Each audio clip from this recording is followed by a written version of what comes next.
I'm more or less an open book. I love it. I did so for some context. Like prior to real estate, I worked at WGAL.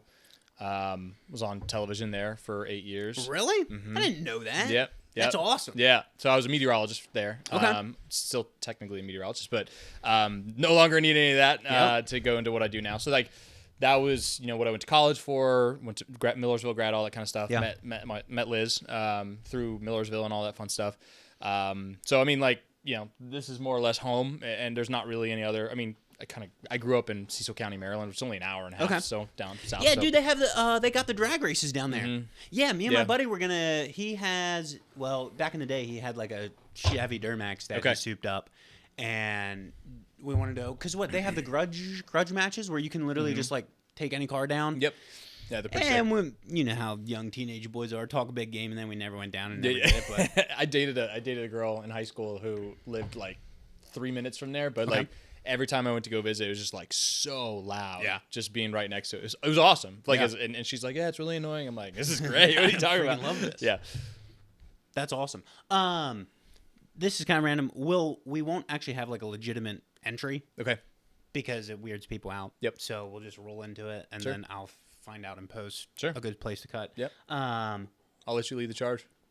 Yeah, and honestly, dude, if there's anything you want to talk about or something pops in your mind, just holler it out. Okay. Let's go with it. Okay. What was I going to say? I was going to say something on the drag racing. Oh, did you ever get into that? Like, did you have a fast car growing up? No. I had a 1995 Toyota Camry. Let's go. That I tinted the windows and got a new head unit for the CD and everything. I thought I was the coolest guy. Absolutely. Ever. I didn't go for the full exhaust, so I didn't go that far. Get the cherry bomb on it. I was more so like comfort, tint the windows, make it look sick, put the nice shine on the black on the tires and stuff like that. Oh yeah, it was a sweet car. This was speaking of that. Probably this might have been 3 years ago. My grandpa got cataracts in his eyes, couldn't see to drive. Okay. He pretty much gifted me his 2016 Buick Verano. Okay. Like the most classic old man's car ever. Yeah. Me and my one buddy Dawson that I started the podcast with, I was like, dude, how funny would it be? He's got like some piece of crap Camry as well. I was like, we should throw underglow in these cars. That would be awesome. So we literally bought like underglow off Amazon. Oh, you did it! Oh my gosh, dude, freaking hilarious. We would roll through neighborhoods and all of a sudden click it on and then just like look at the kids as we drove by. And they're like, look at these dorks. Yeah, they're like, dude, these kids are so stupid. We loved it, and our wives were like, you guys are idiots. Dude, this is so cool. Like, this is literally so cool. You could freaking sync it up to the music. It was hilarious. That's amazing. That's incredible. Yeah, so all you have to do it now is to like a mom's minivan, like heck yeah, dude. Okay, now minivans are kind of getting sick. Did you see the Kia Carnival? I've seen like commercials on TV and stuff. I mean, it's like they have vacuums in them now. Yeah, dude, and it looks like an SUV because I was always like, dude, I'm not gonna drive a minivan. Right. But now this thing's looking like Kia. Whoever did Kia's rebrand. Yeah, spot on. Chef's kiss, the dude. Telluride, like all that stuff. Well, I'll tell you, there's a certain point where you hit like, and I don't know age-wise, I don't know where it hit, but there's a certain point, for me it was like 31, 32, had one kid, one on the way, and then you start looking at those minivans going like, okay, I see what you got, kind of thing, and it just, so there's like an age where that light switch just flips, and it also helps that they're all trying to like make them a little more like SUVs now and give them a ton of crazy cool features and stuff. But at the end of the day, they still end up like goobermobiles. Yeah. Right. I mean, that's just what they're designed for. Dude, okay, here's something too. Yep. This is super random. With all the new cars coming out, like I feel like there isn't really an ugly car right now. Like, when I was growing up, dude, when you got your first car, the thing sucked. Yeah. And it was so gross, and it was so ugly.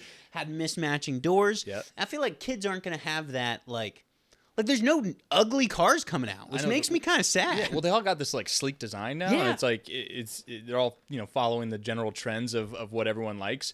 Mm-hmm. I mean, this might be an unpopular opinion, but I think the Cybertruck is just horrific on the eyes, but that's just my opinion, and everyone else might not feel that same way.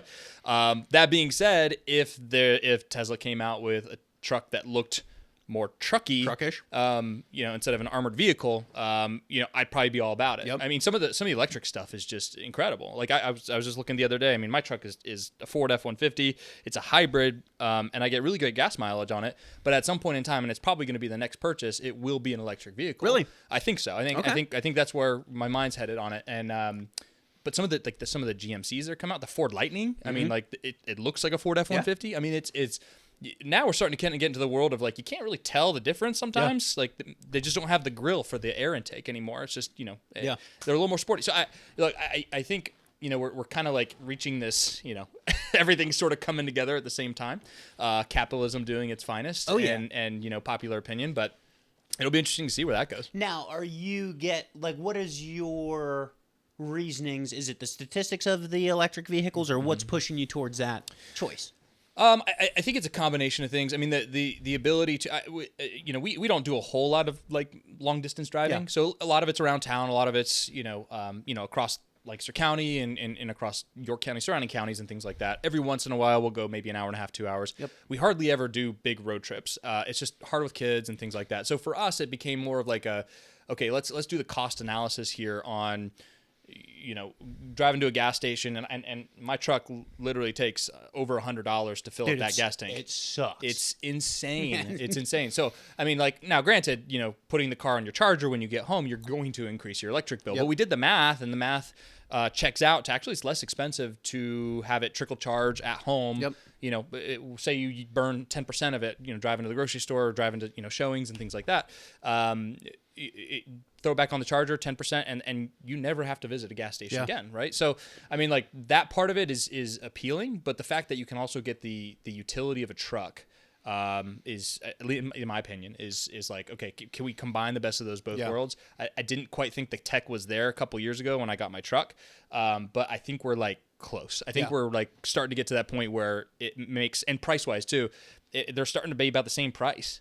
For EVs versus regular gas cars, so we're at this crossroads, I think, where it's like, well, what do you want? Like, is the electric thing? Is it like, are you trying to save the environment? Which then you start pulling the layers back on that and going like, well, it's coal power, so you're not actually saving the environment. Are you saving any money? Yes, no. I mean, those kind of things come into play, but really, I think what it comes down to is how you drive. That makes sense. And where you save the most money, and where we drive, how we drive. The frequency at which we drive, it makes a lot more sense to go EV than it would be for gas. That checks out. Yeah. Dude, I just, so our shop right now is beside Sharp Electric. They're like a propane company. Yep. Which I did not even know this existed. There's propane powered vehicles on the road. Yeah. And they have F-150s that are a hybrid. Yep. And it's got a 38-gallon propane tank in the back of the bed. And they can make it all the way to Florida without filling up on their tank of gas and the propane. I was like, that is freaking awesome. Wow. They said that some school district locally here, I don't know which one it was, they converted all of their buses to propane, and it's much cheaper. Right. And they said in the first year they saved $1.2 million. That's insane. And I was like, that's kind of wild. I didn't even know that was a thing. So do you know what the downside is for propane? I mean, I don't know. It's probably not readily available. But if you're having a fleet like that, like I think the school just buried like a huge tank, and then they have Sharp Energy or whatever just come and fill it up. But then, other than that, I don't know per se. Back in the day, the guy was telling me, he's like, the transfer because they're hybrids still, and he's like, the transfer used to be really clunky. Like when you're hybrid, when it would kick, it would like really lunge. He's like, now you don't even know. It's seamless. Yeah. It's seamless. Yeah. He said the kits are kind of expensive. It's like $8 or $9 grand to install a kit, but like over the lifespan of it, that's well worth it. Yeah. Because diesel is literally up to like $4 a gallon, 4 or 5 almost. But yeah, it's crazy. Interesting. So we went to Disney World. We took the kids last year. Went to Disney World, and most of their buses. And Disney has, again, that's a whole other conversation by itself. But it's basically like its own institution, its own country. I mean, the way they do things there is just so logistically amazing. It's everything everywhere you turn. But their busing system, which is very complex and complicated, most of their buses, which there's got to be thousands of them. Most of them are over to natural gas. Really? Mm-hmm. And it says, like, it looks like a normal bus. Yep. It sounds like a normal bus that you would have seen a few years, 5-10 years ago. But now there's like a little sticker on the back that says this bus is powered by natural gas.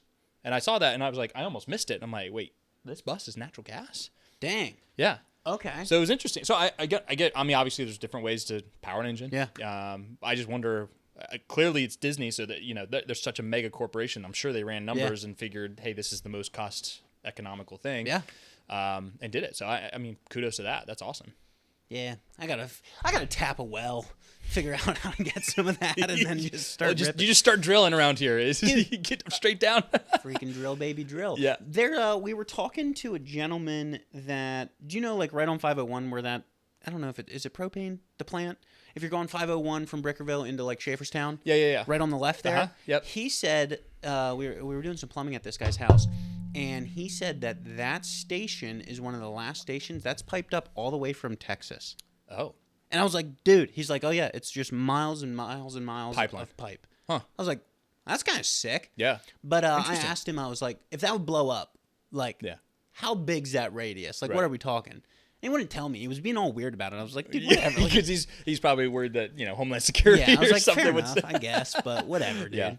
Yeah, that's. I mean, coming from the background of real estate, the pipeline issue is, we've had people buy and sell properties with pipelines that were buried in the yard, and there's easements for it across the properties. Yep.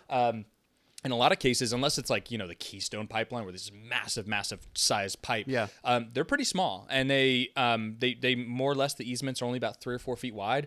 Generally, you can still plant stuff over the top of them as long as it's not like a tree. Really? And you could when you read the seller's disclosure on these things, you're like reading easements and you see them, but they're I mean, these little natural gas easements that are everywhere. They're literally everywhere. Really? And you would never know. You drive into a neighborhood and you would never be able to tell that they're like right through the middle of the neighborhood is a gas pipeline that goes from Schaeferstown to Texas, right? Yeah. I mean, it's really wild how some of that stuff works. Interesting. Mm-hmm.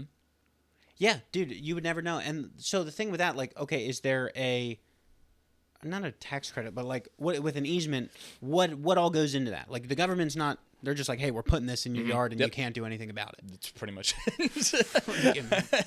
I mean, that's ultimately kind of what it comes down to. Is, I mean, in the same, you could have a power easement. PPL can run power lines. I mean, all that kind of stuff. Now, a lot of times, as part of township plannings and things like that, and we're kind of getting down the road of really boring, dry stuff. But master planning from townships' perspectives, I mean, they tend to plan these easements out in advance, and a lot of times these easements follow some of the main roads. Okay.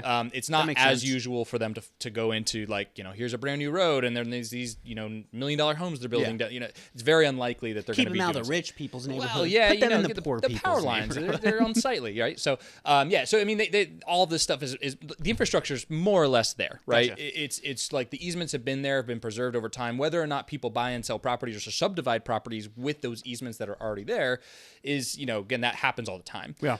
So yes, the government can technically come in there and eminent domain, and just the same way they can widen a road, which happened in York. If you over by the 83 interchange there, where 30 meets 83, all those houses got eminent domain snatched up, and then they condemned them, took them down, and now they're going to widen that road. Yeah. Right. And it's like I remember selling a house to somebody, and there's like, it was part of the sale. It's like, well, why, what's going on in the sale of the house? And they have to disclose that. And it's like, oh, half of our property actually is going to be sold off to. No way. Yep. And like, so they went from like almost 3/4 of an acre down to, it was like less than a half acre, almost a third of an acre. Really? So cut it in half. And on top of that, the road's going to be like right on top of your house. Now.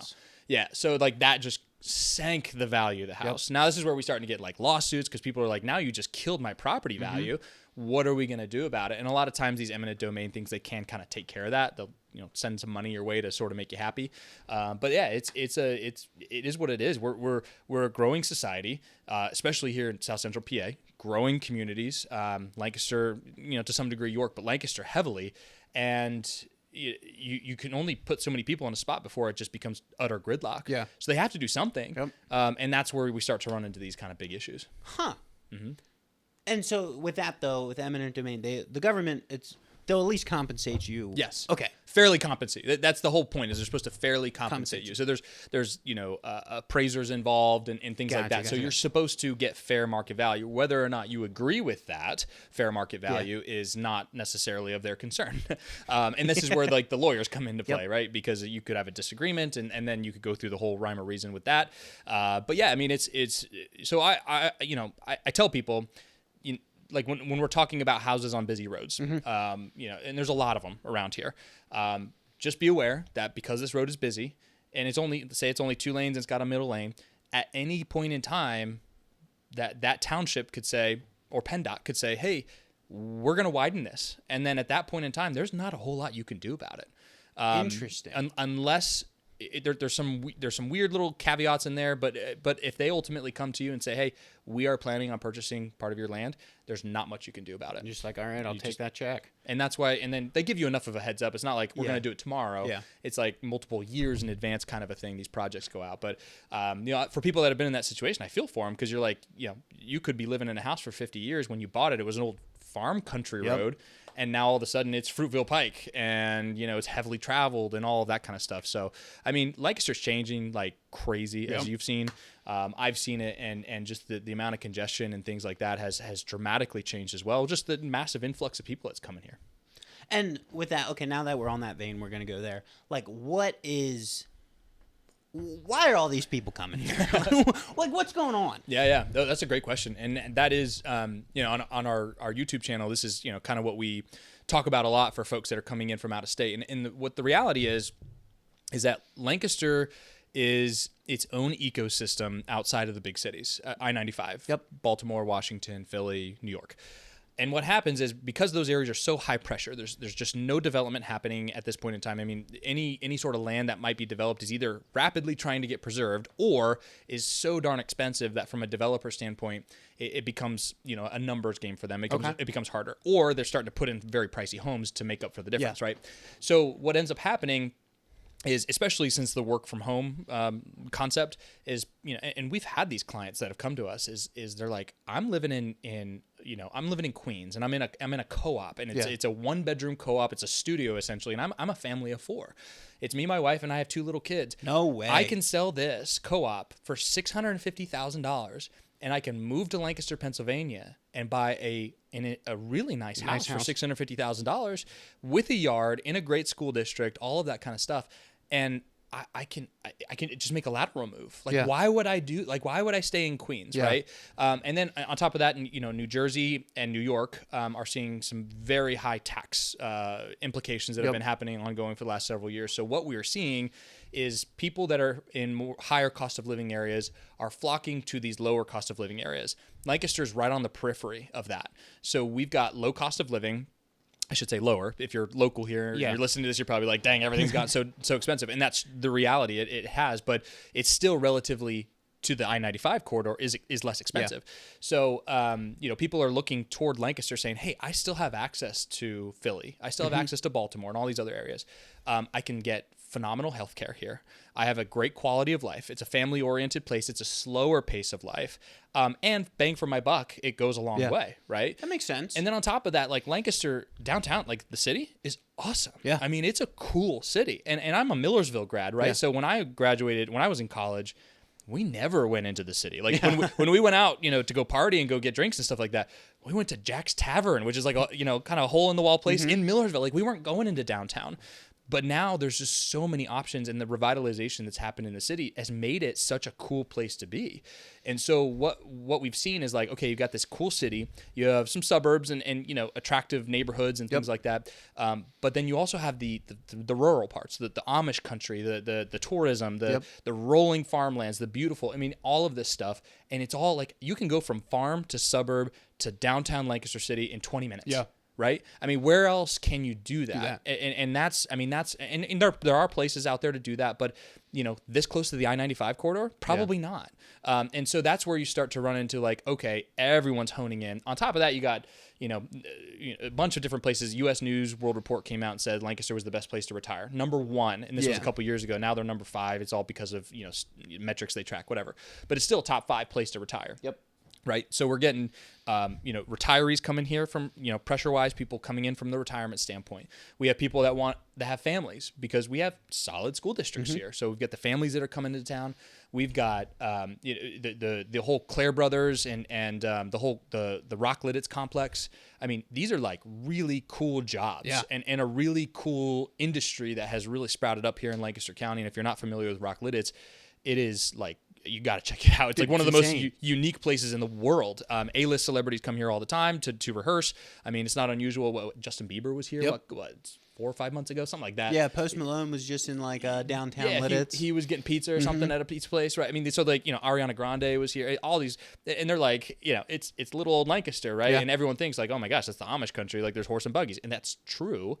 But that's not it. And that's honestly, that is a small percentage and portion of what Lancaster's really like. So I think, to recap all of that, it's just a really cool place to live on top of, a high quality of living and an accessible price point. Plus you have great healthcare. I mean, it's all of those things coming together. It's not a perfect utopia. Yeah. You and I both know that.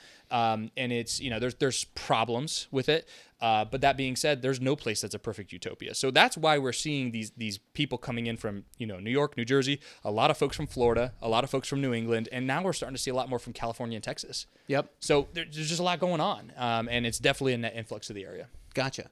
With that, now, and you might not know the answer to this question, with all this remote working, can you make New York City money still living here since you have a remote job now? Or do the tax implications, like, does it cross state? I don't know how that works. Yeah. So if you, where you're getting taxed from an income tax standpoint depends on where you live. Okay. Right. So if you work for a company based out of Manhattan, but you have a remote job and you live in Pennsylvania, you're going to pay Pennsylvania income taxes. Okay. Okay. So, which is also another story. I mean, New York, New Jersey versus Pennsylvania income taxes are two different numbers. And they are higher in New Jersey and New York, I believe, if I'm not mistaken. But you're also, you're getting paid for a job that's technically out of a company in Manhattan, right? So the cost of what they're paying you for is to be somebody that might live in Manhattan, right? So for that same job, the equivalent same job here in Pennsylvania is substantially lower salary. But if you can work remote, then you can live anywhere in the world, right? You can, and you can go, and we see a lot of that. And it's actually really, I mean, it's cool to talk to people that are like that. They're like, look, obviously they need an office in their houses that they're looking for. But as long as they check into home base like once a month kind of thing, usually that's what they need. Dude, that's cash. Yeah. I mean, and that's where the conversation goes like, why are we here? Yeah. Like, why are we in New York? Yeah. We could be anywhere. And that's when they start looking, right? So like, that's when we start to see that the phone calls come in and like, hey, we just realized like, what are we doing? Yeah. Let's move somewhere. So that, at least for us, and I say us, it's my wife and I, has been a very consistent trend since 2021. Really? 4 years straight. A lot of the folks that we're talking to, a lot of retirees that are looking to kind of, either whatever reason, a lot of it's healthcare driven, or a lot of like younger professionals with families that are like, what am I doing here in New York? What am I doing here in California? We could be anywhere. Like, why are we doing this? Yeah.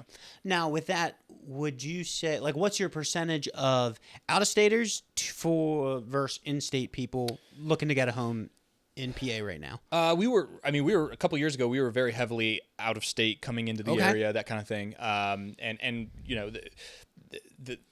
it's all about the content, right? The content you put out there is what draws the people towards you. And Liz and I have made a very conscious decision to be more of the people that just provides content totally free, no strings attached, no hooks, no nothing. Just give content. Go give information. These are people that are searching for information.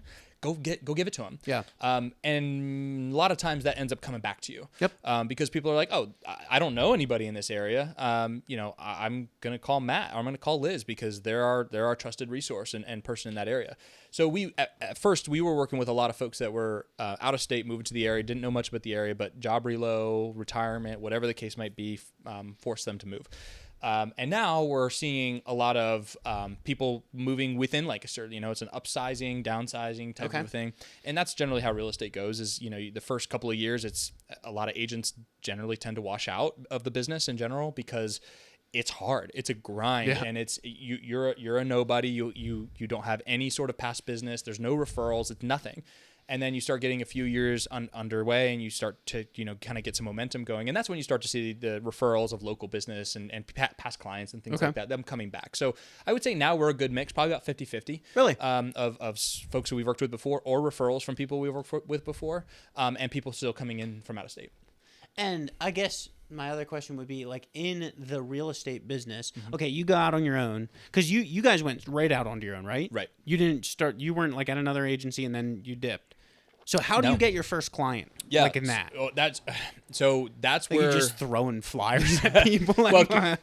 Keep in mind, I my experience is going to be and story is a lot different than most in that I left the career that I thought I was going to do for my entire life, which was weather, meteorology. I left. And were you a weatherman? What were you doing? Yep, I was on TV. Yep, meteorologist for WGAL. Yep, News 8. And I did that for Ron Burgundy. Yeah, no, we could go down that whole road in a little bit, but so that job was sufficient, and it was a good job. It was a steady job, but I was always feeling like. Our first son Liam was born, and I started to realize, I'm like, man, when he starts doing sports and he starts doing things, extracurriculars and things like that, as he gets older, all of those things are going to happen while I'm at work. Yeah. And that's how it's going to be, because when you work in television, you are working when everyone else is at home, right? So like everyone works at 9 to 5, means you're either there before that and your day is over during that 9 to 5 period, essentially. Obviously some intricacies in there, but I started to realize that, and that started to be like, you know what? Like, I don't know if this is the right move for me. And then there were some other, some things that happened in there, contract negotiations that kind of went south and things like that. But anyway, the reality is I left WGAL about 2 weeks before COVID shut everything down. Gotcha. So it was February 2020. It was toward the middle of February, and 2 weeks later, the state of Pennsylvania shut down if you were not considered essential, right? Yeah. And real estate was not. Pennsylvania was one of 2 states in the country. And that's when grocery workers became heroes. And like, hey, granted, if you went to work during COVID because you absolutely had to, kudos to you. But then on the flip side of that coin is like, I wanted to work, right? And I was like, I'm in a totally new industry. I have no idea what I'm doing. I have a kind of some recognition of a name and a face and somebody that people trusted. And I was like, I'm going to use that. Well, COVID screwed all of that up because nobody cared, right? I mean, for 6 months after COVID hit, it was like everyone was looking out for their health, and absolutely, rightly so. It was a very scary time, and everyone remembers that, and we just didn't know what was going on. So I wasn't able to do my original strategy. I wasn't able to utilize what I thought I was going to do. So I thought I was like, yep, I'm going to get out of TV. I'm going to use the fact that, people kind of know who I am or do know who I am, and I'm going to leverage that into business. It didn't happen that way. So what I ended up having to do is go back to the drawing board. And I said, okay, what am I good at? What do I know? What's my skill set? And that came down to video, right? Okay. I knew how to talk to a camera. Yep. I knew that from my 8 years at WGAL. I knew how to edit. I knew how to create compelling content, to create a storyline that people will be entertained by. So I was like, okay, so I can do that. And I can do that from the safety of my home. And I don't have to worry about essential or not, because I'm not leaving my house to do it. I'm just doing it. And I'm putting content out there. And that's how it sort of evolved. And first client actually, my first real estate client, and this is, you're going to love this, it was somebody, and believe it or not, it was somebody that remembered me from WGAL. This is after the COVID stuff lifted and the essential versus non-essential lifted. My first listing appointment I ever went to, and I really hope this person doesn't actually listen to this podcast, but it was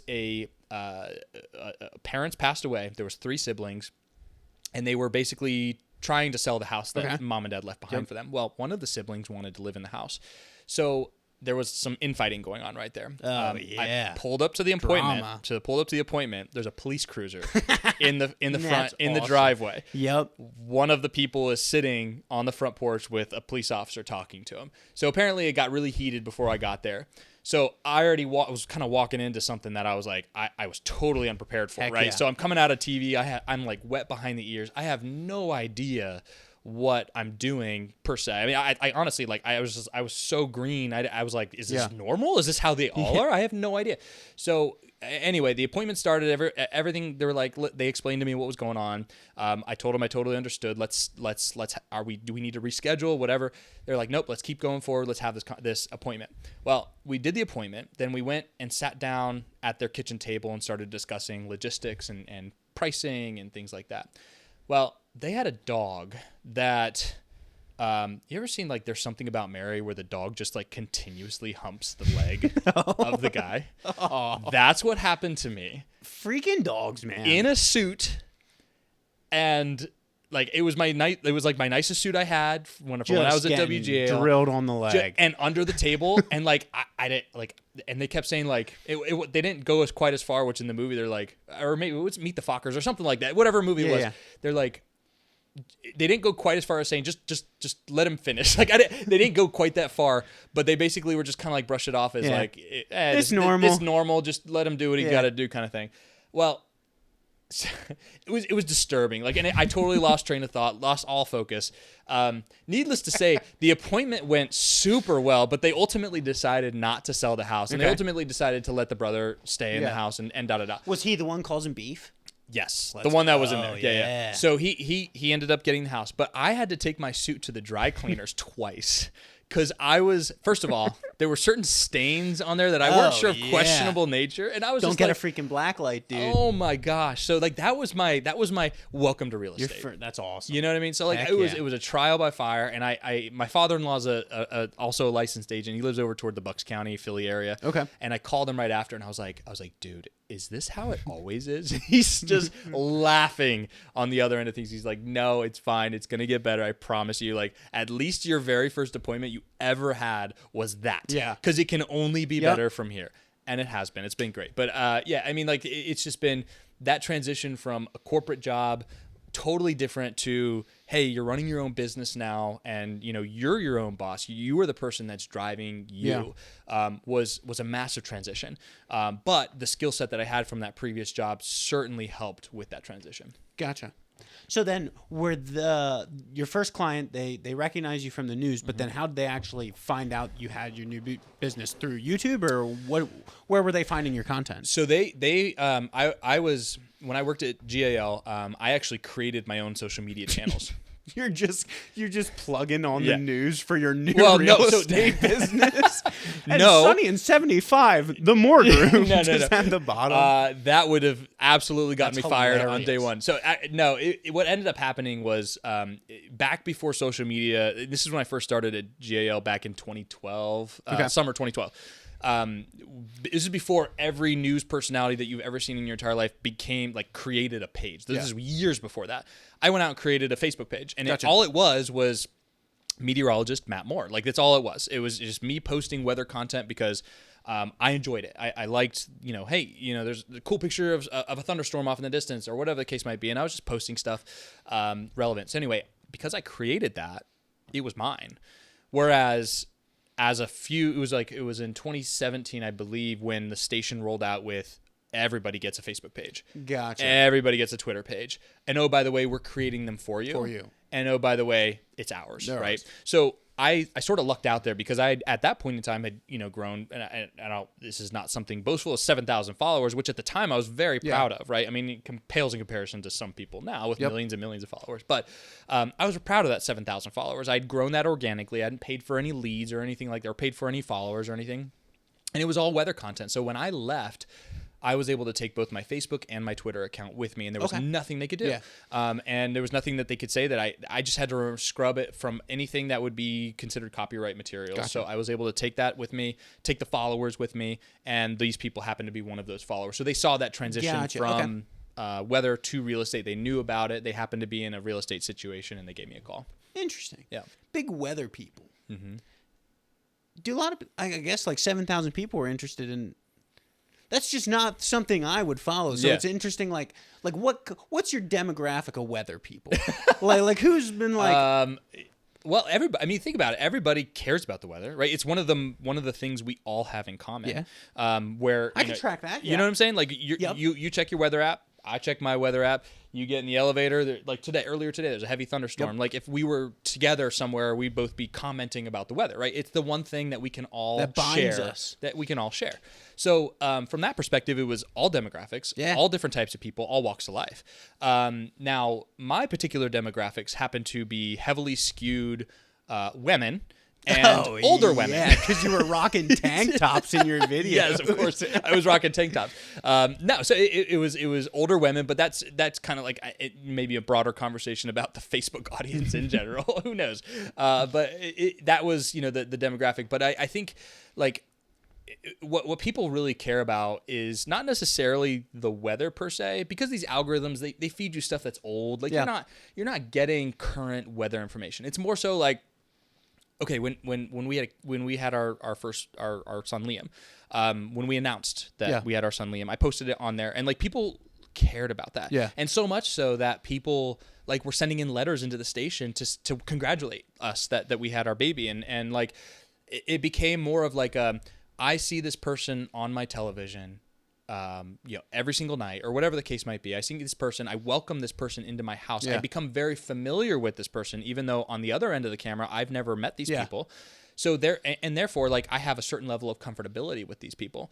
So it became like a connection thing, right? Yeah, that makes sense. Yeah. To me, So, and that's where the TV stations are using them for, because they really want you to, and some people aren't comfortable with this, and that's totally fine, but they really want you to post more about who you are as a person, more so than just, here's the current temperatures. Yeah. Here's what the radar looks like.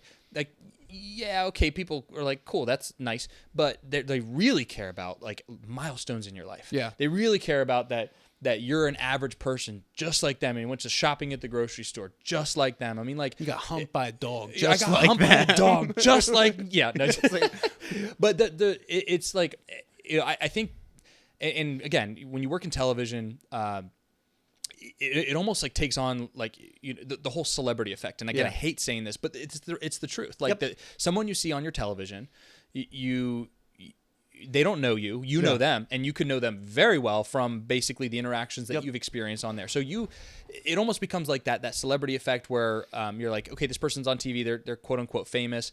So you have to like try to not come down, but like be on a level of which that is familiar with everybody else. And that's where the connections happen, right? Gotcha. Because you're not just that celebrity guy on TV. Yeah. You're an average Joe that just happens to work on television, that I can see you on my TV, but you still go to the grocery store. Yep. You still do your laundry. You still have yard work to do. You know, all of that kind of stuff. And that's where the connections were made is Gotcha. like, okay, I like this person because, and I'm a Baltimore Ravens fan, football Ravens fan.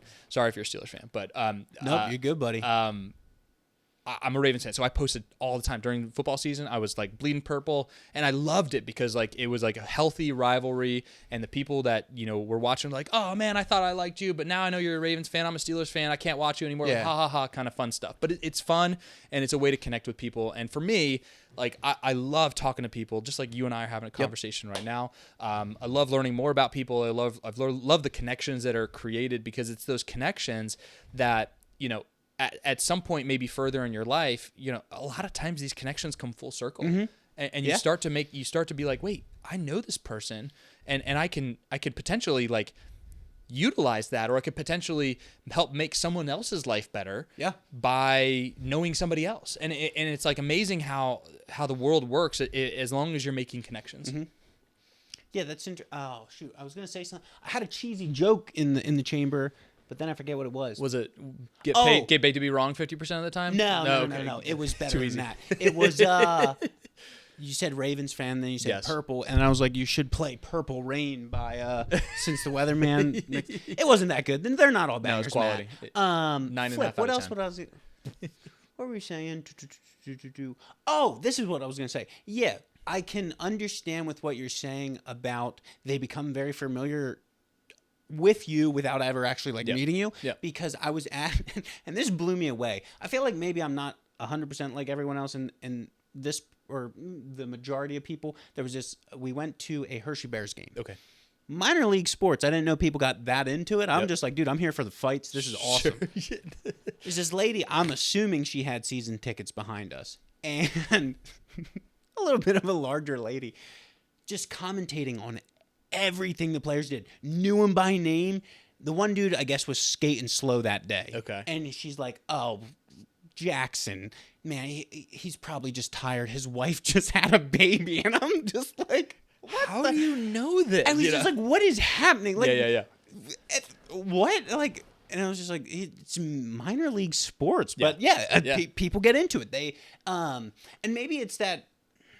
Now this is just speculation, but maybe it's that like wanting to be part of something bigger than yourself. I feel like that's why people like love sports teams. Yeah, because it's like, dude, like, hey, we can interact just like you said earlier with the weather. Like, you have something in common with someone instantly. Where it's like, hey, you know sports, I know sports, we have the same team. Already there's camaraderie just at that. You could hate that person, but just because they have that, you're a little bit closer. For sure. I mean, that makes sense. I think I'm tracking with that. Yeah, no, for sure. I mean, that's where, you know, like and there are a lot of weather nerds out there, right? I mean, people that are just, you know, eat, breathe, sleep weather, and there's forums out there, just like forums for anything, right? But there are literal weather forums out there. And, you know, I'm part of these forums, but these guys, like, they're like all range ages from 20s to their 70s, and they comment in these forums just about everyday weather, right? It's like, it's a passion, right? Yeah. So when you get passionate about something, you want to connect with other people who are also passionate about that same thing. It becomes like your community, becomes your people. Yeah. And, you know, weather is one of those things where, like, we can all sort of relate to it. I mean, we've all been, you know, hosed by the weather at some point in our life, whether that be a wedding or whatever the case might be. So, you know, these are where the connections are made, because we can all, you know, complain about the weather. Yep. We can all joke, complain about the weather man or the weather forecast, or they never know what they're doing, or all that kind of stuff. It's like a fun, you know, community joke. Even I get in on it. Like, it's fun. It's awesome. It's fine. The reality is that, like, it's an important place, and we found that out with all the flooding that's been going on. Yep. Is how important some of these alerts and these, you know, I mean, the stuff that's going on in Texas right now, all the people that have died and are missing. These are children. I mean, like, that stuff is still so important. And, you know, when we talk about the seriousness of what weather can do and how powerful it absolutely can be, it's, I mean, it just goes to show that, like, while we all experience weather at a subconscious level, we all respect it because we've seen what it can do when it turns ugly. Yeah. There's a great documentary on Netflix about the called Twisters. Yeah. Is it the one with Joplin? No, it's called Twisters. No, I was talking about the Gwyneth Paltrow. Oh, no, the movie? The Glenn Powell movie that just came out. No, that is Hollywood stylized. The original Twister is the best one, by the way. But that documentary is about Joplin, Missouri, and that was an EF5 tornado that went right through the heart of Joplin, which is a slightly smaller city than Lancaster.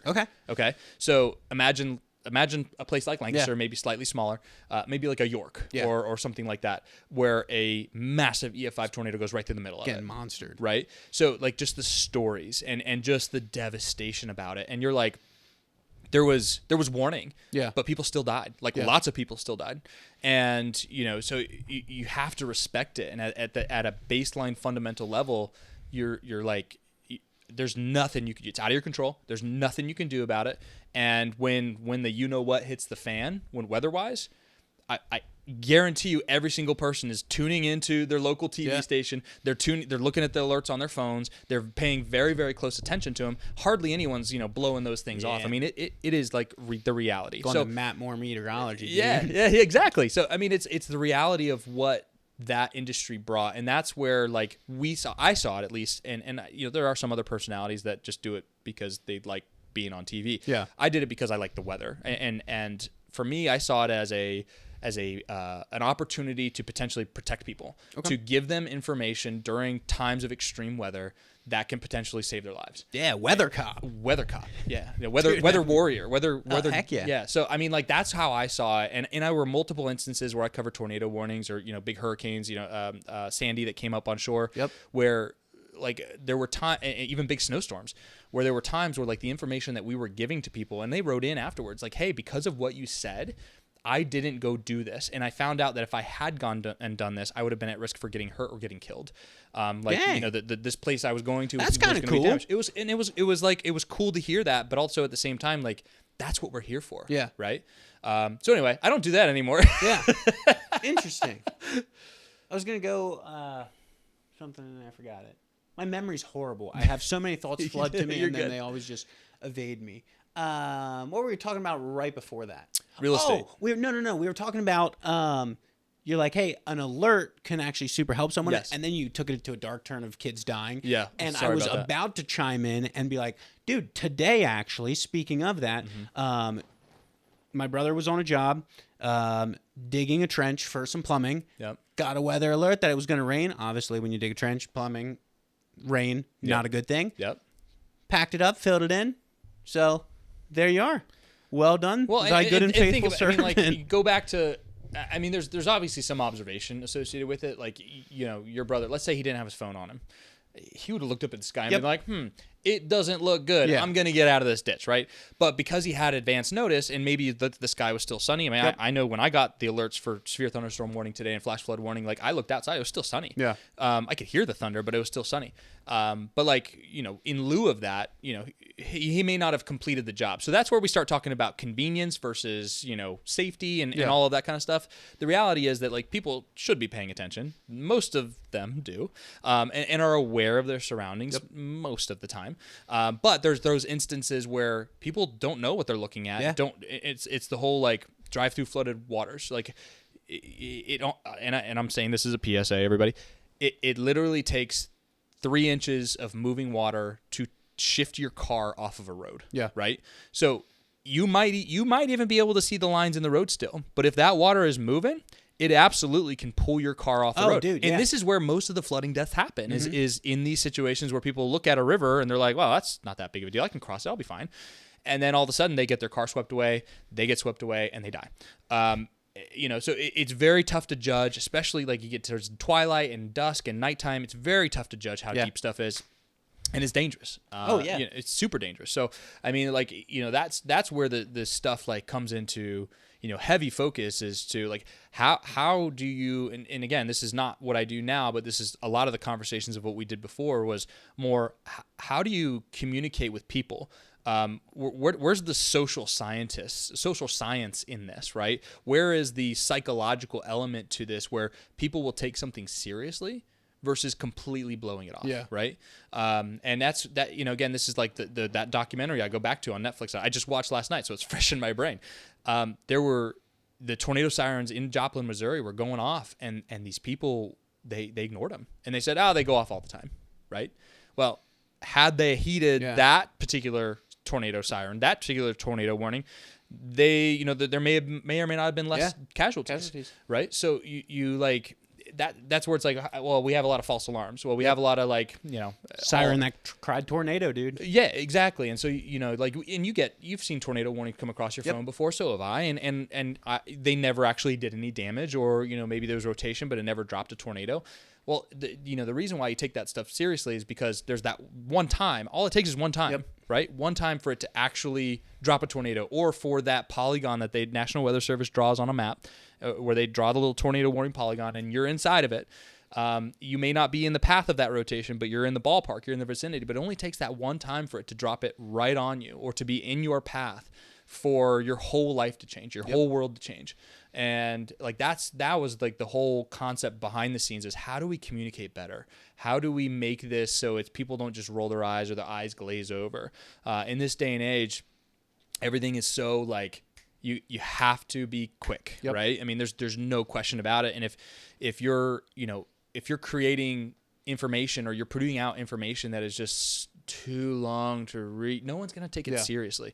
So that's where you start to get into these, like, how do we do this? And you know, that's when I started when I got out of the business, was, you know, like, there was a lot of deviation between opinions on how that's supposed to work. And you've noticed some of those changes, like flash flood warnings now, you don't get them emergency alert system. You know how they like that ping your phone now, where it's like, and it's a horrible, horrible sound. You only get those now for flash flood emergencies, which is where, you know, like, flash flooding is ongoing right now. Please don't leave your house, right? Which happened, you know, the other week, here at least in the Mannheim area. So, you know, and that's when it came over the EAS, and it like made that super loud sound.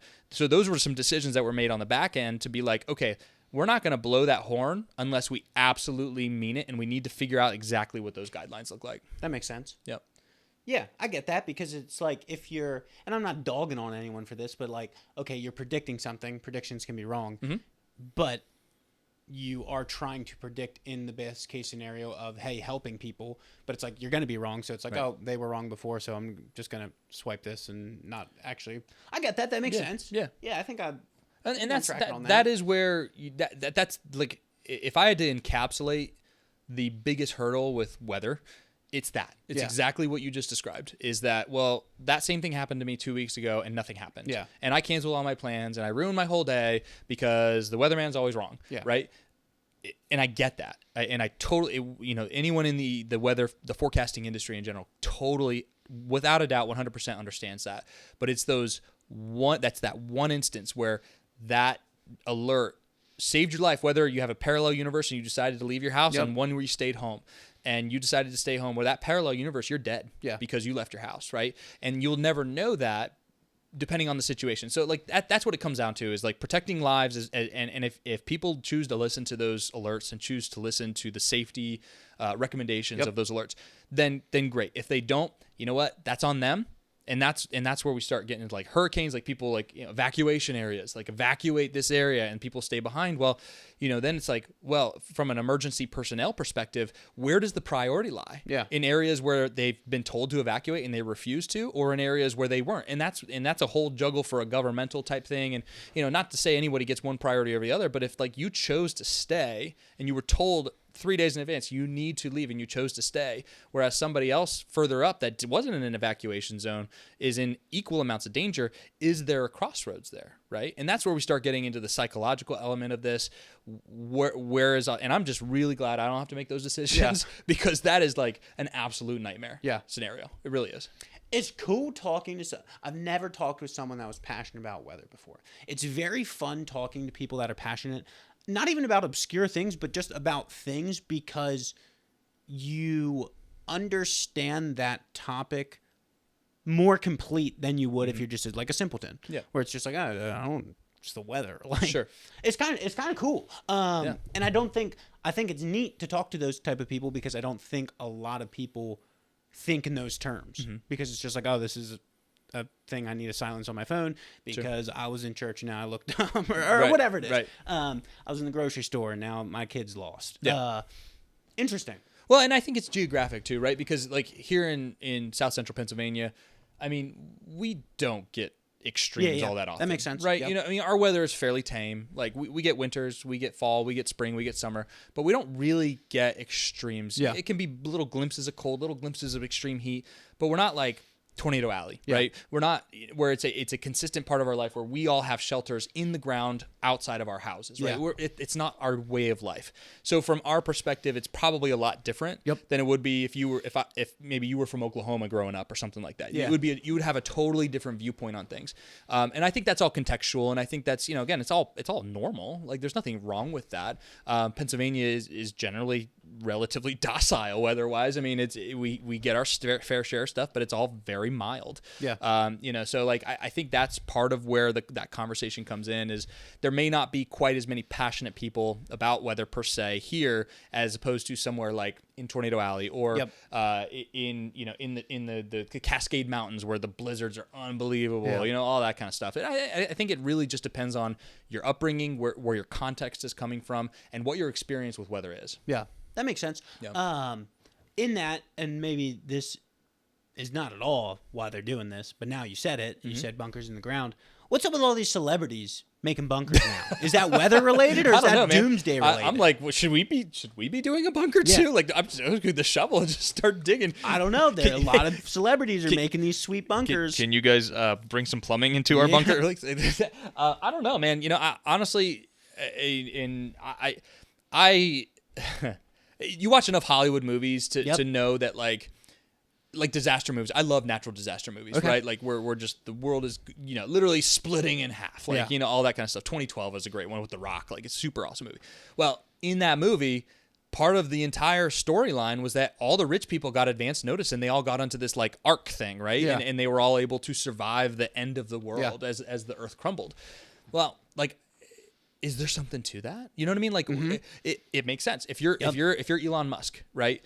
You have access to information that I'm sure that nobody else does. For sure. You also have the means to do something about it. To prevent, yep. Or to save your own skin, Yeah. right? So, like, is there, and I'm not just singling out Elon Musk, I'm talking about just the 1% of the 1% of the 1%, the world elite, and you know, on this same topic, by the way, these are the same people who are running our world. Yeah. They are the puppet masters behind the strings. There's no question about it. But it's like they are privy to information that you and I probably wouldn't be access to. So, like, just a thought process here. Let's say there's an asteroid coming to the Earth, right? Yep. Let's say there's an extinction level event coming to the Earth. Do you think that they would make that announcement at any time? I mean, it's like the Armageddon movie. Like, NASA's sitting on this information because public would go absolutely bananas. nuts. Like, if we found out tomorrow that there's an asteroid coming a year from now, it would completely change the trajectory of all of our lives. It would probably make us all do crazy stuff. So, like, are the elite of the elite, like, privy to information? Are they aware that, you know, stuff is going on? Are they building bunkers in response to this stuff that maybe that they're privy to, maybe that they're not? I don't know, man. Like, you could tinfoil hat yourself into like an absolute psychosis state. Yeah. You know what I mean? Like, thinking about this stuff. The reality is that, I go back to this all the time, is that you build your life by design. You build the life that you want, and whatever happens. Yeah. If there's an asteroid coming, you're not stopping it. Nope. I'm not stopping it. Nobody in Lancaster County is stopping it unless they got some tech that we just don't know about. We're just not going to stop it. So live your life and enjoy your life. And you know, this is where we get into like the whole topic of like, you know, folks that have died too soon. Yeah. You know, folks in your life that have just passed away suddenly, that just died too soon. And this is coming from a personal place for my wife and I as her cousin who we were close with. She cardiac arrest, passed away, died, dropped dead, had 2 babies, dead at 27 years old. Right. Sorry to hear that. And this was last year. Yeah, it was last year. So, and thank you for that. I appreciate that. Very sweet. Her name was Audrey. But we came out of that situation and we looked at the lay of the land of our lives, and we said to ourselves, that could be us. Yeah. Tomorrow. So what are we doing? Yep. And that's where we made, Liz and I made a very conscious effort last year after that happened to prioritize living, prioritize our time with our kids, and less time with the hustle culture. That's what you do. When you're in your 20s, your 30s, your 40s, maybe 50s, but mostly in that 20s to 40s age. When you are a working professional, whether you're white collar or you're blue collar, you are expected, and society expects you to work your you know what off. Absolute tail off, yeah. Right. I mean, absolutely. That is the hustle. Mm-hmm. Like, that's what you do. Well, what happens if your ticket gets punched tomorrow? Yeah. So you just hustled and you missed out. Because you hustled, you missed out on everything, thinking that at some point, 10, 20, 30 years down the road, you were going to enjoy the fruits of your labor and relax and finally have some time to yourself and all that kind of stuff. Well, your ticket gets punched and all that goes away. Everything's gone. So how are you living your life now? And there's a healthy balance to this. Don't get me wrong. I mean, there's obviously the, you have to work. You have to work to provide a means for your family and for yourself. There's also the ambition. There's the climbing the ladder. There's the whole like growth concept and being entrepreneurs. Yep. There's the concept of growth is, in my opinion, is much more attractive than money itself. Yeah. To me, the growth is the more attractive thing because like I love putting my foot on the gas pedal of something and just seeing how fast I can go. Yeah. Right. So, and that's where we were last year. Our business, like I was foot on the gas pedal. It was like drive yourself 60-hour weeks, burn it out because you're providing for your family. And at some point down the line, you're going to enjoy the fruits of your labor. Well, Audrey died. Completely shifted our viewpoint. So we went from being people who are so focused on career growth to being super focused on family and for the things that we enjoy. Now, work comes along with that. You got to fund your playtime, right? But there became a very sharp focus away from hustle culture, away from grind, away from doing all of that stuff and being more present in the now. And we've very much so enjoyed that this year. And our business, by design, has taken a step back. Still a very healthy business, but we are not doing the same numbers we were last year. We could do those same numbers as we wanted. We could probably blow those out of the water from last year if we wanted to, but I don't want to. Yeah. Because I was already burning out last year. And the last thing I want to do is die. And my kids, the only thing they remember of dad is he was always working. Mm-hmm. I don't want that. And I want to spend time with my kids while I have them. And if you're religious, if you're not religious, whatever the case, whatever you think happens after you pass away, like I don't, for me, and I'm a Christian, so, for me going to heaven, like I don't want to have regrets that I'm on my deathbed or I'm dead and regretting the fact that I looked back and been like, man, I should have just spent more time with them. Yeah. So like that's where we're at in our phase of life. It's it's a refreshing, but also very interesting place to be because like I'm 35, my wife's 34, and we're at the stage of life where like we have big goals for retirement. Like we want to retire and we want to stop working, all of that stuff, but we also want to live in the now. Yeah. And so we're fighting this battle all the time about balance and boundaries and making sure that we are establishing those hard lines in the sand where we can still enjoy ourselves, still make a living for our family, and still enjoy the time that we have left on this earth, because tomorrow we might not be here. And so like the Keller Williams thing, which is my brokerage, Keller Williams, they have this thing called Life by Design, and it's creating your life by design. How are you going to put the pieces of the puzzle into place? Because the reality is most people are just going through the motions of life, just trying to go from one day to the next, right? And if you're listening to this and you're in that same boat, you're just trying to get to the next day, get to the next day, get to the next day. Your brain is an incredibly powerful tool that most people don't realize that they actually have this mental power. And I'm going to give you an example that we can all relate to. Let's say you are going car shopping, right? You're in the market for a car. And let's say you, out of all of your research and stuff, like you weren't really noticing cars before on the road and that kind of thing, but all of a sudden you hone in on I'm gonna pick a Kia because we were talking about Kia earlier. Kia Telluride, right? You start honing in on Kia Telluride. All of a sudden, you're going to start Kia Tellurides everywhere. Mm-hmm. So that is the amazing part of our brain, is that when we become aware of it and when we become hyper focused on something, that is all our brain can see. Yeah.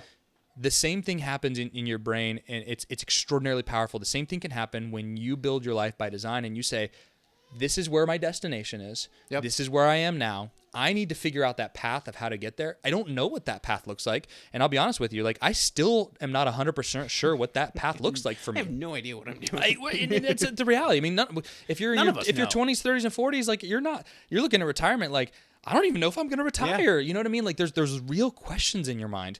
But if you look at that goal and you set your sight on that goal, whatever it might be out in the distance, and you say to yourself, I am going to get there. Your brain will find the pieces, and it will grab that piece and this piece and this piece and this piece. It will find the opportunities to guide you to that place. Your brain is so powerful. It happens subconsciously. You don't even know it's happening.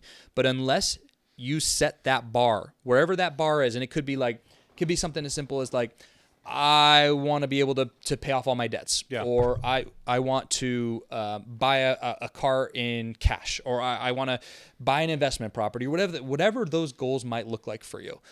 And they don't have to be buying stuff. It could be anything, but figure out what that is, make it very clear in your mind what that is, make it very clear where you are now, and then your brain will figure it out. It might not happen overnight, but your brain will eventually find the opportunities and the places and the pieces, the cogs that are going to help you get to that place. It's amazing psychology. It works. This is what these big time, mind over matter type, like top guys, you go to these seminars and you pay big money to do them. This is what they're talking about. This is that stuff. It really comes down to a power that every single one of us has. And that is to be able to create your life by design. Draw it on a piece of paper. Put a piece of paper down. Write what your one end goal is, and just visualize it and just see it. Like, that's my end goal. Like, that's what I want. I want to retire at 65. I want to retire at 60. I want to do this. I want to do that. Write it down. Because once you write it down, you can visualize it. You'll be able to conceptualize it, and your brain will put all the pieces in place. It's amazing. Fair enough. That was some pretty heavy stuff. Yeah, dude, my brain had like 20 7 thoughts within that monologue there. Gone back a little bit. Yeah. So, where to go? Okay, first we talked about, what did we talk about first when we started that? Oh, were we still on weather? I think so. No, it wasn't about weather. Weather gets me just going, man. I know. You were so passionate about weather. I was in the zone. We talked about, real estate. We talked about weather. We talked about how important it is, how it's the one thing that brings us together as community. We also talked about, how I don't even know how we segued into the Life by Design thing. I gotcha. Okay. I got it back. Okay, so you were saying work-life balance, pretty much, in essence. Yep. Of being very career-driven, very building something, to then a tragedy happening, which I feel like is a pretty common story within hustle culture. For sure. The thing which I'm experiencing, and I fall in 2 camps. I hate responsibility, and I love a good time. I'm now a husband and a father. That doesn't pan out too well for your family, and they will suffer if that is your MO. Right. Boy, am I a fun dad though. But dad of the year. so now it's I have this dichotomy is not the right word, but the camp of I want to live in the here and now because that's just my natural tendencies. That's my natural personality.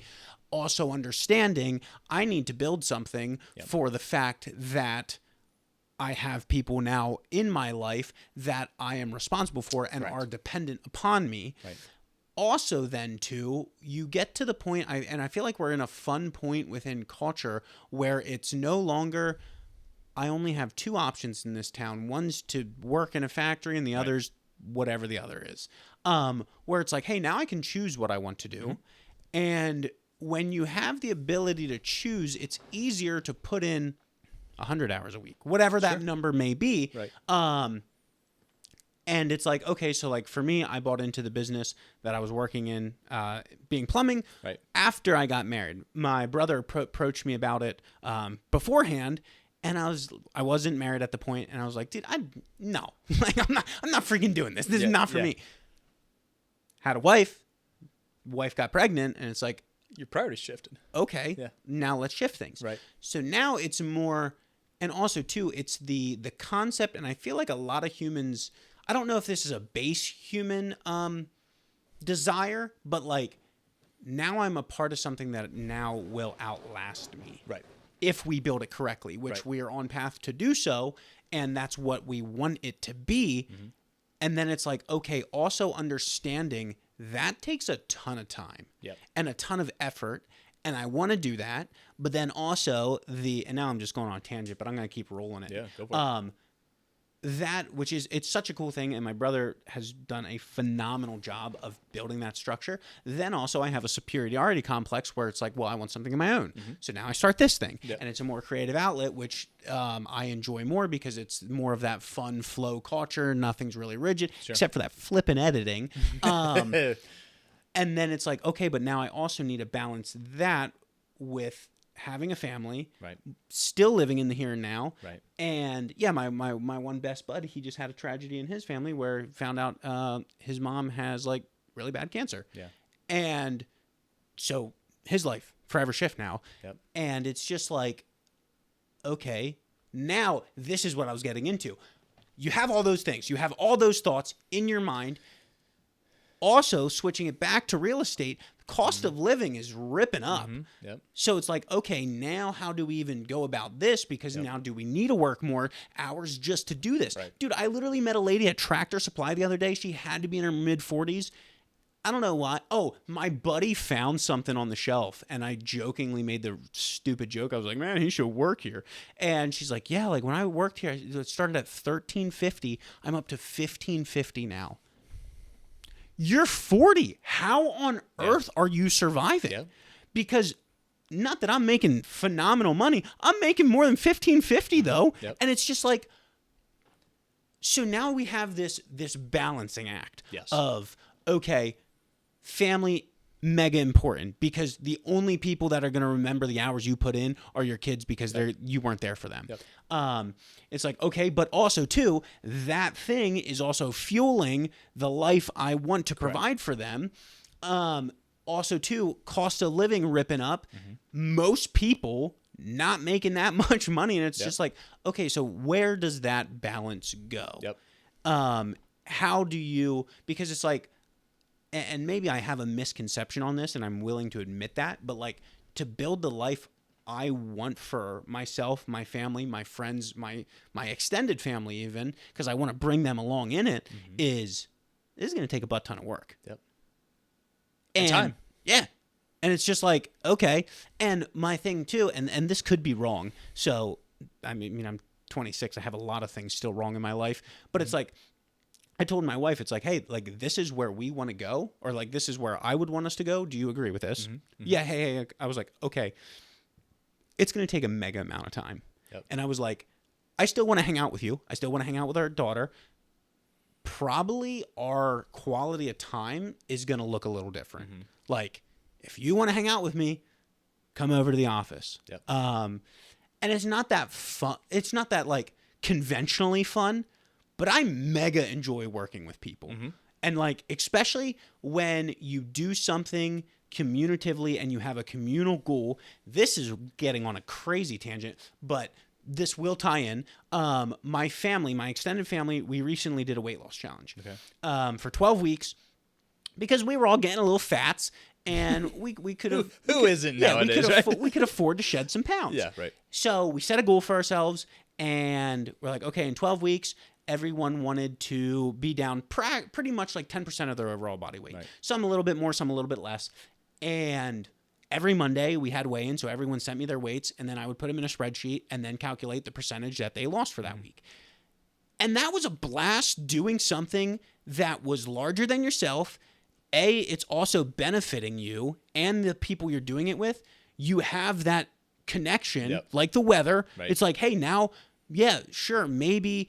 let's just say, okay, me and my dad, he loves fishing. I don't like fishing. Now we have this thing in common where we can now talk about, and we're getting healthier. It's a goal that we're set on, and it's just so much more fun because you get to bring other people along with it, but also benefit as you go through life. I don't know where I was going with that, but I landed there. But what you brought up is important, because everybody has a sense of community at some level, right?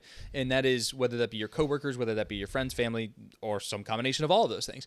But where we're at as a society right now, and this is honestly the biggest, in my opinion, the biggest societal problem that we face right now, and that is exactly what you said, is that skyrocketing cost of living. You have the hustle culture and the pressure of societal norms. You also have many people that are 20s, 30s, 40s, that have families, kids, and want to spend time with them. But then there's also the rising through the corporate ladder, the building a business, all of that stuff, and all of that stuff requires time, it requires effort, and it requires energy. So how in the heck do you balance that, right? And that the answer is that there's no answer, right? And it sucks to say that, but it is the truth. There is no true answer, because it's not a one size fits all. What works for me is not going to work for you. What works for Sue down the street and Mike down the street is not going to work for us. God bless Sue and Mike. Sue and Mike, they're the best. So it's like those kind of conversations where it comes back to. It comes back to you. It comes back to you as a person, and you as your family unit, your immediate family unit, the people who support you, who ride or die with you every single day, all the time, is what's important to them. Because I can promise you, Mike and Sue, they're probably not going to remember your legacy, right? The people in Mannheim probably not going to remember your legacy, but the people that you live with under the same roof each and every day, 100% are going to remember your legacy. They are going to. It's going to be what makes or breaks you. And on that same topic, it's where we. How do we do this as young professionals, as people who are working to both, and you and I both building businesses, and what, if you're listening to this and maybe you're not in a business platform, you're more of like a corporate side of things, and you're trying to climb the ladder and put your head down, do your work, pull your bootstraps, as the older generations would have said to us, pull your bootstraps up and work hard. There's nothing wrong with that, right? But I think there's a generational shift that's happening between the baby boomers and what are you, Gen Z? You're Z. Okay, so I'm a millennial, and so baby boomers down to millennials particularly, and I've seen it in some of our friends that are younger too. Is that there has been a marked shift from I got to go put the hours in the factory, and this is just what you do, and all of that stuff.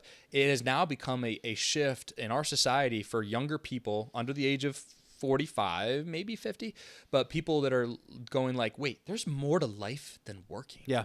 There's more to it than work. And I think, honestly, it becomes like we've been exposed to the internet. I remember, I don't know if you remember this, but probably not, because you said you're 26. Yeah. Okay, so I remember dial-up internet. Do you Yep. have some dial-up? Just on the back end of so it. some faint memories of that. I have some very fond memories of dial-up, and I remember like how information was not accessible. Yeah. As a kid going through elementary school, going through middle school, it started to really ramp up in high school for me in terms of like accessibility of information. And that shaped who I was as a person going through high school and particularly going through college, of having not only this wealth of information, being able to literally have the world's knowledge at your fingertips, and then being able to sift through the BS and like, wait, there's other countries out here besides the United States. Like there's other countries, there's other people out there besides my own worldview. Now, our parents, God bless them, but they didn't grow up in that generation. No. They didn't grow up in that society. They grew up in a society where it was hard work. Your community. It's like the tribe. What was it? The tribe raises your kids. I forget what the saying is, but like it takes a village. That's what it is. Takes a village. Right? Villages don't exist anymore. Yeah. Right? They just don't. Unless you live in an area where you have family immediately close by, that village is very hard to overcome. In my personal experience, like my parents live in Colorado. My wife's parents live toward Philadelphia. Like, it's not easy, even though they're still simply a drive away. Yeah. It's still hard. It's still a 2-hour drive. Yeah. It's not easy. So we don't have that necessarily the support system that our parents grew up with, right? That, you could drop your 5-year-old or 4-year-old off at the neighbor's house, go to work, come back, and pick them back up. Yeah. Like, it just doesn't exist anymore. It really doesn't. So we have had to shift our mindsets. But also, this comes with the conflict, and this comes with the where we are as people in our lives, trying to just get through it, but also find the healthy balance between all of it, and still be good people, and still raise productive children in society and in the scary world that they're going to grow up in, but also shelter them, but expose them. Like there's so many ins and outs. There's social media. There's like constant bad news that's just drilling down in our heads. No wonder everyone's so anxious. Yeah. No wonder everyone's so like depressed. No, it's like we're constantly being fed just bad news. Yeah. And bad news sells. I came from the news industry. Yeah. I know. Like we never led with good stories. Yeah. Ever. It was always bad stuff because bad news sells. Yep. Right? And that's what gets the clicks. That's what gets the advertising money going. It's not the Good Samaritan down the street. It's not that stuff. Even though that's the stuff that brings you hope in this world, that's not the stuff that we're being fed constantly all the time. And this device, this phone, and the one that's recording this are beautiful and a curse at the same time. Yeah, because absolutely. I have New York Times alerts. I have CNBC alerts. I have WGAL alerts. I have. I don't even know what I have. But like, it's just all constantly all day. And then I've got work. My email. I'm always on the clock. I have my email come to my phone. I have text messaging. I have phone calls. Like it is just nonstop. We are being bombarded as 20s and 30s and 40-year-olds. And that's where, like, where does this go? And honestly, I don't know the answer to it. I really don't. So that's where I just like come back and reflect on myself and my family unit and say, okay, I can't control the world. I can't change the world. So I'm going to do what's best for my family. And that's my focus. Yeah. Right. And whatever that means, whatever that looks like, it's going to be different than somebody else. Somebody else might not agree with it, and that's cool. But I'm going to do me, and they do them, and it's cool. Like we don't have to just because we disagree doesn't mean we have to be enemies. Yeah. We all have differences of opinions. We all have different tolerances. We have different, perspectives on things. So that's a battle that I fight all the time. Yeah. Right. And being an entrepreneur, out the other end of a phone call could be a huge job. Yep. for me, it could be a huge listing. It could be a big sale. It could be this. It could be that. It could be that. Well, what I found is that most of the time, those opportunities are still going to be there.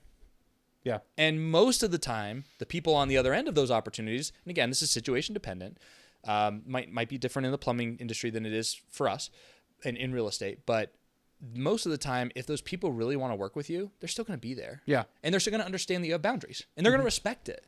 And honestly, if they don't respect it, are they really worth working for? No. Yeah. Yeah. You know what I mean? Like, because then they're going to drive you nuts. Yep.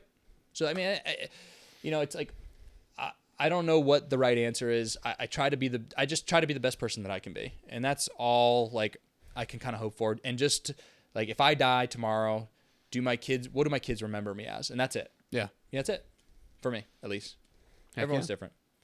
Yeah. If I die tomorrow, dude, my daughter's so young, she ain't going to remember me. So live it up. No, I'm just kidding. Party hard. Yeah. Yeah, no, dude, I don't know the answers. It's just a plethora of questions. Yep. Yeah, I don't know. We're sitting like right at 8:30. Okay. So what are you feeling? We could kind of trend toward wrapping it up if you want to. Sweet. And yeah. I had a question. Sure. And this is going back into the real estate world. Sure. But these kind of things just crack me up. They're not super serious. Yeah. But who's like the big baller of the real estate world in Lancaster, Pennsylvania? Is there like a big baller of like, yo, this guy's like the big closer, like the Harvey Specter of. Do you ever watch Suits? Yeah. Oh, I love Suits. So, so a person I respect the heck out of. I love her to death. Her and I have a great relationship, and she's just I think she's very good at what she does. Yeah. Is Ann Lusk. Okay. See her signs everywhere. She is perennially either the number 1 or number 2, top producing, not only agent in Lancaster County. In fact, she's generally the number 1 in the county, but usually one of like the top 10 of Sotheby's in the world. Like she Really? is big time. Yeah. Okay. Big Dang. time. She's awesome. And she's an awesome person. I've worked with her on several different transactions together with her. She can close it. Yeah. Right. I mean, and she does. She's very good at what she does. I respect the snot out of her because she's also a developer too. So she does real estate, but she also helps develop land and she does a lot. She's got investment properties. I mean, she's got her hand in a lot of different cookie jars and things like that. She's a very busy person, but she does it all herself. And I say granted, she has a full suite of staff that helps her. But I mean, when you call that number, she's the one that it goes to her cell phone. That's her number. Like it's not her office number. That's her number. So she's fielding all the calls. She's fielding the appointments. She's doing this. She's doing that. To me, while I respect it, it's not what I would do, right? And that's cool. And that's totally fine. There's nothing wrong with that. It's not how I would want to operate. Because I just simply don't. I would rather go play golf. Yeah. You know what I mean? Like I'd rather go fish. I'd rather go play golf. I'd rather go work outside in my yard, tending to our chickens and ducks, right? Yeah. You know what I mean? Like I don't necessarily, you can make a very good living in a lot of different industries without being at that quite level. Yeah. You know what I mean? But that being said, Ann does a phenomenal job. There's a lot of really good real estate agents in Lancaster County, so it's hard to just pick one who's like the hard hitter. But I would say Ann probably is one that sets out by and large. And keep in mind, real estate is such a low bar of entry to get into. Like it really is. Yeah. Like you have a high school degree in Pennsylvania, at least you have a high school degree. You could take the courses online to do it. And in potentially 2 to 3 weeks, you literally have your real estate license and you can go crazy. Gotcha. Right. There's some money involved with, buying, licensing and all that kind of stuff, but you can, that's your bar of entry into going and showing multi-million-dollar houses. I mean, it's a very low bar of entry. For that reason, there's a lot, and it's not a specialized field per se. I mean, the ones that are good perennially continue to see business come back to them because they fought for their clients. They turned the state upside down for their clients if they had to. They came to bat in situations and they represented their clients' best interest. That's really what it comes down to.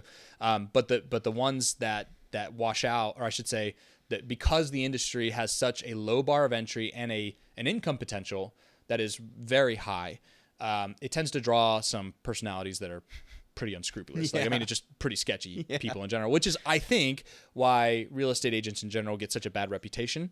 because of those people. Yeah. Right. And these are the people that come into the industry, they work 1 to 2 years and they're out. Yeah. And they're often doing something else.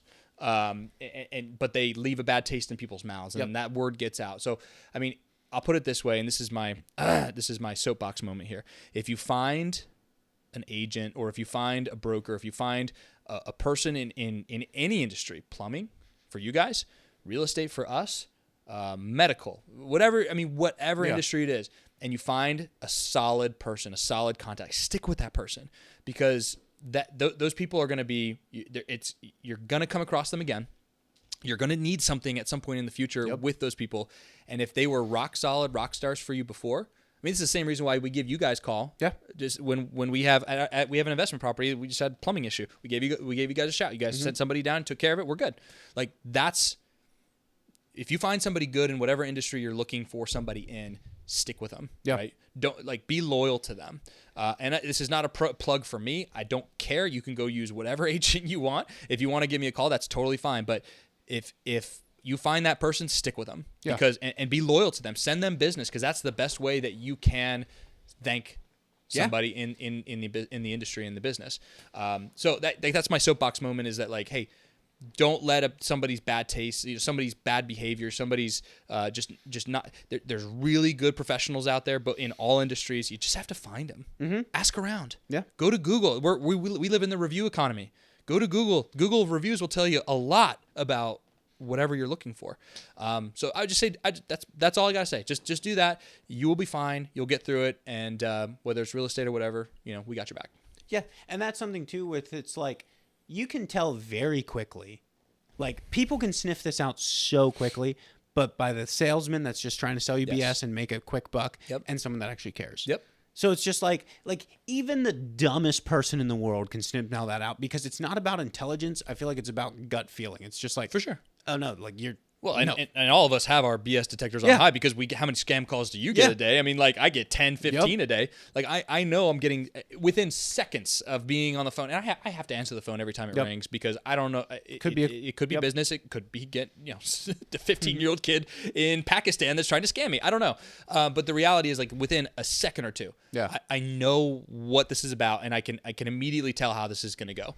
Everybody has that same ability. So yeah, I mean, as to your point, like, if it smells like sales breath, it probably is, right? And you're going to find out quickly if that person's looking for their best interest or for yours. And it's all part of that conversation. And just like, do you feel the care? Do you feel like it's somebody you can go have a beer with? Is it, all that kind of stuff? It all plays into it. I've been through countless experiences, like, where the person is clearly and entirely trying to sell you something, whether or not it's true. Yeah.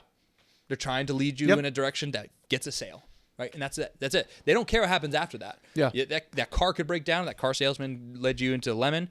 That car could break down. He don't care. She don't care. Like, it is what it is. I mean, like, you're never going to go back to that dealership, but that's cool. That person made a couple quick grand, right? Because that's what their focus is. Their focus is on the short term, not the long term. They're not focused on what really matters, and that is building relationships and building a legacy. Yeah. And that's where, from an entrepreneurial sense, that's where things compound and grow exponentially. Yeah. Right. I mean, it takes time. It's the Warren Buffett method, where it's a little bit, and then all of a sudden you're boom, and it's a huge moving freight train that you can't stop, and all of a sudden you're providing generational wealth for your family and the next family and the next family, and a huge legacy that you are then passing on when you say, I'm done, I'm out, it's you guys, your guys' turn. One other random question, then we can wrap this up. Did you ever watch Selling Sunset? So, yes. Gosh, how glamorized is that show? So what was your question related to that? Pretty much just, I mean, it looks like those are the slimy salesmen that I want to be and want to be my realtor.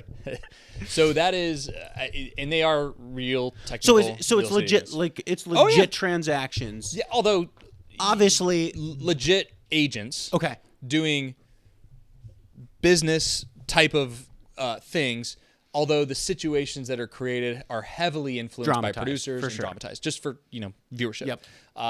Now, doesn't mean that there's not drama. Yeah, I could tell you right now that when somebody's purchasing real estate, and when you've ever experienced this too, it's a very high emotion.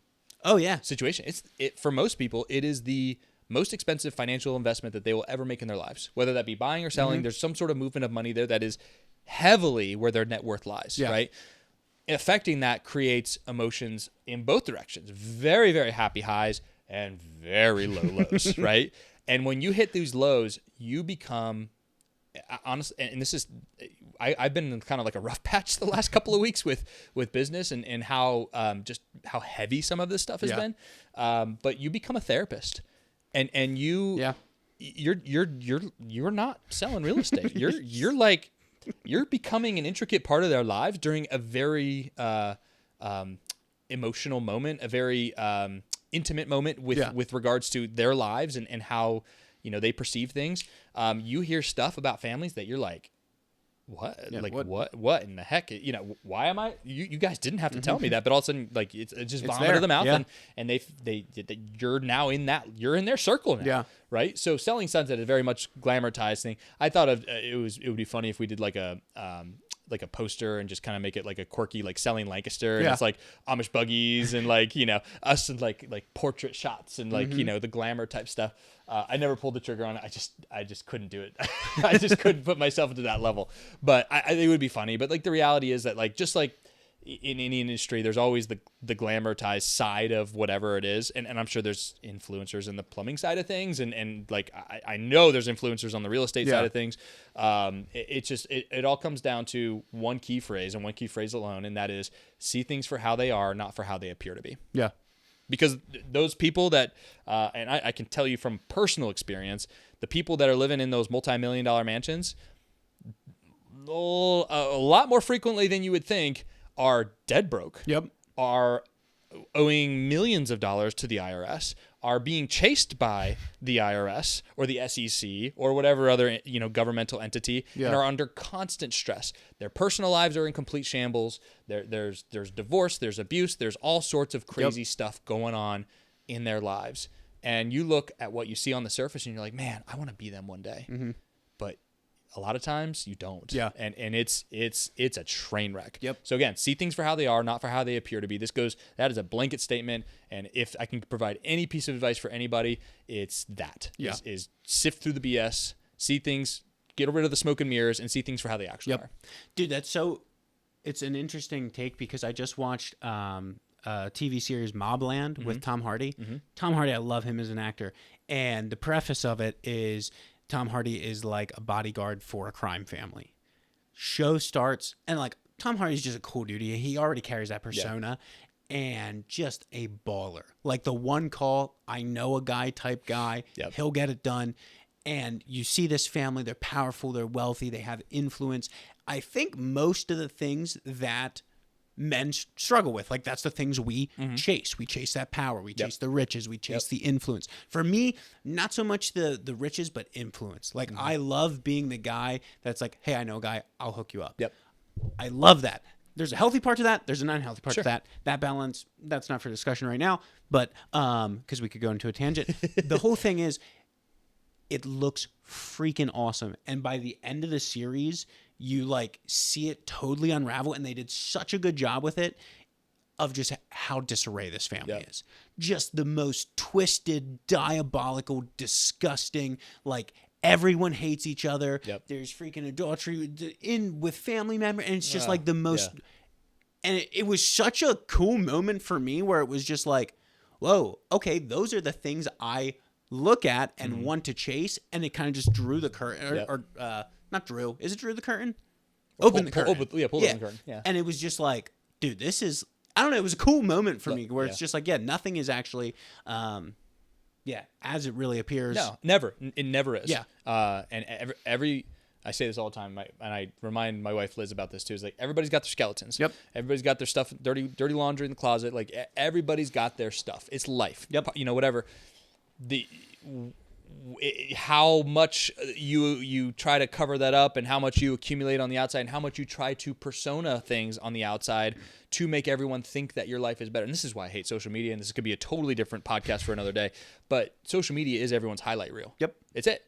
mean, nobody knows what's going on behind that stuff. Like, the guy just bought a new Corvette. Like, okay, well, I also know that guy's going through a divorce. Yeah. And it's really ugly. Like, you know, and it's awful. But yeah, cool. He's got a Corvette. That's awesome. And that might give, you know, there might be a little endorphin rush when every like he gets on that photo. But the reality is that dude is depressed. That dude is upset. So, like, again, like, I go back to the superficial, see things for how they are. But, like, that's really the end game, because society and capitalism and the way our world works now is that we reward people who are quote unquote the rich and the famous. Yeah. And we idolize these people and we put them up on pedestals and say, like, worship the ground these people stand on. But more often than not, you pull some of those curtains back, you start pulling the onions and the layers of the onion back and going like, this is a complete blank show. You know what I mean? Like, it's one of those things where you're just like, I don't want anything to do with this. And I bet you more often than not, and you do it to whatever celebrity that you put up on a pedestal and idolize, that you will probably find some skeletons that you're like, ooh, like, for sure. You know what I mean? Like, you're gonna be like, it's gonna change your opinion of that person, 100% guaranteed. You know, and again, we all have that stuff. But it's the currency that we all buy into, me, myself included. Like, even with this podcast, the viewership of this is so low that it's just like, but I just enjoy doing it. Yeah. But even when talking to people, they find out you have a podcast. Hey, what's your monthly listener? And I'm like, dude, so low. Like, don't even like. Yeah. But it's like, because, and I frame it as that in that joke, because on the flip side of that coin is me getting prideful and like, oh, if the views are low, I'm going to shield that and like try to tell you a lie. Yeah. Or if it's the views are good, oh yeah. And it's like, what am I doing? Like, we all fall to that trap. What's your goal with that? Like, so to impress somebody that you may or may not really care to impress? And it's like, I know so you found out from your friend's brother's sister that I have a podcast. I don't know you from Adam. Why the flip do I care what you think? Yeah. And it's just like, but to give validation to that, everyone struggles with that. Sure. No matter how cool of a dude you are or just like relaxed you are, it's human nature to want significance, to form community with people, relationships with people, and especially for men, that status I feel like is a big thing. And it's like, yeah, if not in check, you can very much be like, oh, like, well, it's a dude thing. I mean, like to be, and I can't speak for the ladies. I can speak for myself and my experiences, but it's to be recognized, to be respected. Right. I mean, like it's like an instinctual kind of a thing, like a deep down, burrowed down genetic DNA, like part of all guys out there need to have some sort of, some like just people recognizing their efforts and what they do. And it fuels a lot of guys. Now, a lot of guys take that way too far, to the extreme, and then we get these personalities, and a lot of them end up being politicians. But it's besides the point. But the whole thing is that like, again, stay in your lane, figure out what works best for you. And like I could go down, I could have, and I am not speaking here from a standpoint of like my life is perfect, because my life is not perfect, and I've got stuff that I deal with on a day-to-day basis every single day. I'm just speaking out on things that I've discovered and sort of figured out, and like kind of have like some inkling of an idea about through this whole process of living life and going through trials and tribulations that some people may or may not go through, like losing a loved one at such a young age and having a complete mental mind shift of how life is, and it made me question everything. So like if I didn't have that, like would I still be in this lane? Would I be sitting here at you today talking about how I was proud that we set records and we're going to set another record for real estate and transactions, like all that kind of stuff? I don't know. But the reality is I don't care about that stuff anymore. Yeah. Like I just don't.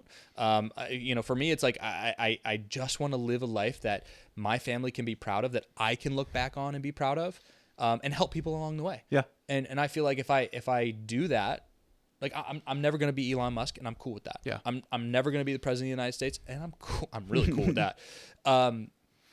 But I'm me. I'm Matt. I'm Dad. I'm eventually, hopefully, going to be a grandfather someday. Like I want a legacy to pass on to my family, and then help people along the way. Like contribute to the community, like being there at different events and helping people that might be struggling with some certain things. I mean, like that's all it's all about, right? Yeah. I mean, that's just being a good human. Yep. At the end of the day, let's all be good humans. Let's just do that.